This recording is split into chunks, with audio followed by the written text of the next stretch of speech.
Hi everyone, I am Emily and I'm here with Maple. Maple is 11 weeks old now and I'm going to show you what trimming her nails looks like. So I have my Miller's Forge clippers, which I like because they're super sharp, and I have some treats. So as they get older I might change this, but while they're young I like to hold them between my legs because it really helps me keep them from wiggling. And I like to reward her all the way through regardless of how she's behaving, because I want this to just be an experience that she associates with a lot of food. So I've got my clippers, I move the back out of the way, I never use that as a guide. I am looking to just trim off the edge, and you'll notice where it starts to curve is typically where you're going to trim. So I've already associated that these clippers mean food for her. So she's already pretty calm. She's already really excited about this because she knows it means food.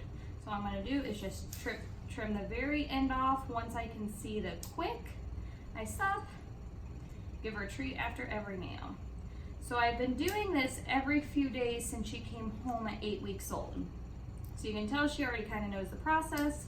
Trim, see the quick, gets a treat. So I want her to associate these clippers with happy experiences. This is not something to ever be stressed out about. And part of that is because I'm going to be very careful to not quick her, but at the same time you have to make sure you trim enough off. So it's equally as important as the clipper to be confident and know exactly what you're looking for. And there are a lot of articles online that can tell you how to tell when you hit the quick, but it mostly just comes from experience. So if you're doing this every couple days, depending on how fast your puppy's nails grow, you obviously don't want to trim them too much and then start quicking them. But if you're doing this frequently, you'll really get the hang of it. So with black nails, everyone gets freaked out because they can't see the quick, but honestly, they're easier to trim than white nails because you can see the quick inside once you cut them.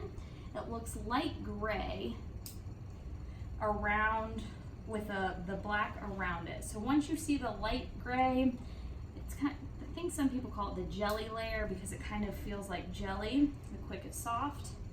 So once you feel that or see that quick layer, then you don't want to go beyond that. So it's more of a visual that's a better visual than looking at a white nail. So I've noticed now that so there I just quicked her by barely cutting the teeniest bit off, which tells me her hind nails aren't as long as her front nails. So I'm just going to be careful to trim less on that one. You can see she didn't make a big deal out of it. She still gets treats even though I quicked her a little bit. You can put quick stop on it if you want, but honestly it's a drop. And I continue to give her treats. I don't want her to ever think that as soon as we're done, she immediately blasts off. It's cool for her to just hang out in this position and get fed and fed and fed. And that's it.